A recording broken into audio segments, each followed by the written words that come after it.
Welcome to Breaking News. I'm Miley and bring for you latest news on today.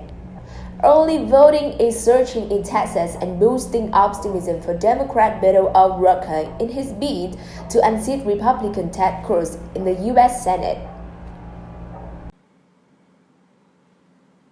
More than 4.5 million people cast early in-person ballots and nearly 317,000 mailed in their ballots during Texas' 12 days early voting period.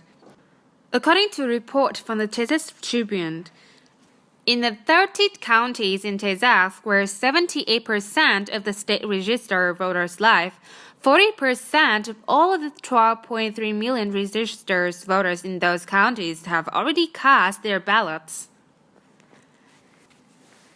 In a state where early voting is already common, this year's pre-election day turnouts still higher than in the presidential election in 2012, and then the entire turnout of the 2014 midterms is about 20,000 votes short of the 2016 election early vote totals. Early voting in Texas ended on November 2nd. To be sure, just because Texans are voting early doesn't mean that they are voting for O'Rourke. He has consistently trailed Cruz in the polls. A real clear politics average of polls gives Cruz a 6.5% lead, but the contest is surprisingly competitive, considering Texas is traditionally a deep red state.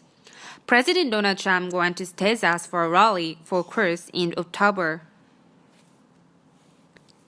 The surge of early voting in the 2018 midterms hasn't been contained to Texas. According to an analysis from the New York Times, early and absentee vote counts have already surpassed the 2014 midterms figures in 22 states and Washington, D.C.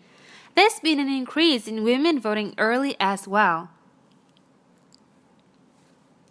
A surge in early voting does not necessarily translate to an advantage for one party or another. Many of people who vote early are people who would have voted on election day anyway, and they're often people who have already made up their mind. In other words, they're not swing voters. In 2008, Barack Obama's campaign undertook a significant effort to get out with the early vote, giving him a significant lead over John McCain that the original senator wasn't able to overcome. But after that, Republicans also started to put focus on early voting with their supporters, or, in some circumstances, try to curtail early voting in different states. But in 2016, early voting spurred optimism for Hillary Clinton's campaign in Florida, Nevada, and North Carolina. She only won Nevada and she lost the presidential election. And this story appears in Breaking News, a news from us on the latest twists and turns around the midterm election. Subscribe and follow us along with more about Trump administration policy and the situation of election. And with that, ladies and gentlemen, we have reached the duration of today's program. Thank you for watching.